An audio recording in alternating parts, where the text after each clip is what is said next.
All right, good morning. So for lesson 16, we are going to be doing an overview of scientific notation.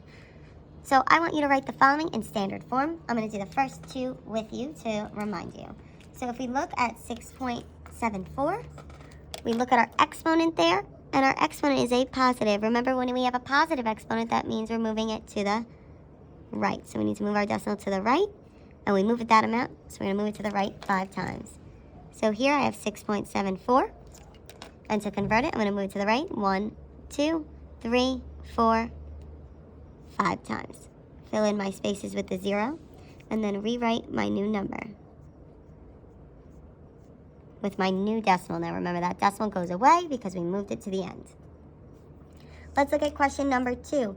For question number 2, I have 1.05 times 10 to the negative 4th. I'm looking at my exponent there. It's a negative, so that means that I'm going to move my decimal to the left 4 times. So I'm going to rewrite my number 1.05.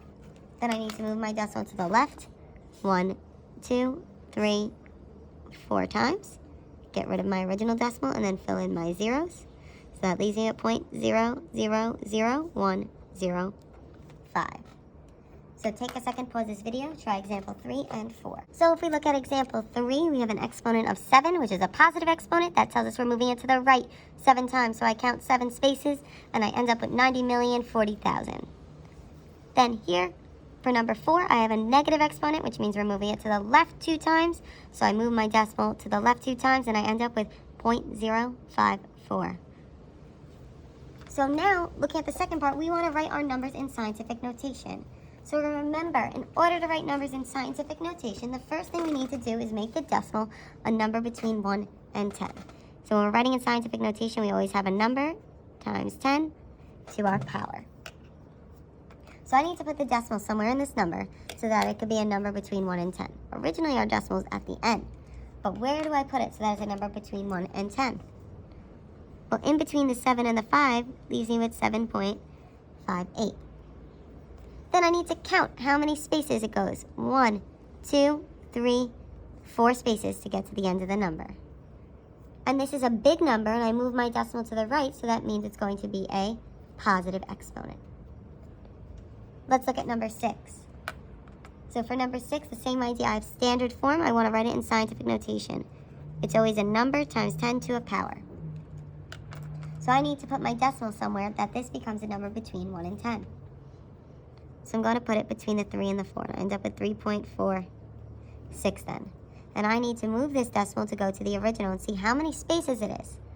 So it's 1, 2, 3, 4 spaces.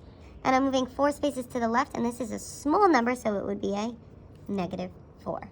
I'd like you to take a minute, pause this video, and try numbers 7 and 8. So if I look at example 7, I make my number between 1 and 10, 2.22, and it's times 10 to the 6th power, because that's how many spaces I had to move the decimal to get to the end of the number. And it's a positive because that's a big number there. Here, I put my decimal between the 2 and the 8, leaving me with 2.81, which is a number between 1 and 10. Then I need to move the decimal 5 spaces, and this is a really small number, so it becomes times 10 to the negative 5th power. So now we need to simplify. Here I have 2.8 times 10 to the 9th power times 2.7 times 10 to the negative 8th power. So here I'm multiplying with numbers in scientific notation.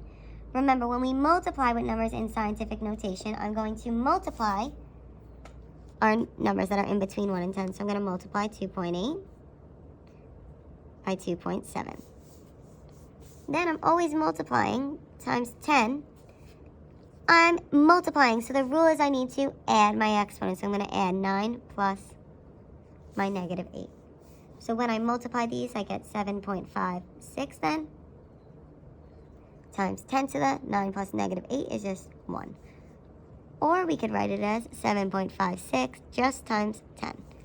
Either of them are the same answer. So now I'm going to skip number 10 and do number 11 with you. Here we're dividing 5.7 times 10 to the 8th divided by 3.4 times 10 to the negative 4th. So when we're dividing, we want to divide our numbers in front. So I have 5.7 divided by 3.4. Then I'm always going to multiply by 10, and I got to figure out what my power is. So the way that I'm going to figure out my power is if I'm dividing when I have exponents, my rule is I need to subtract them. So it's going to be 8 minus a negative 4. So when I simplify, I divide 5.7 by 3.4.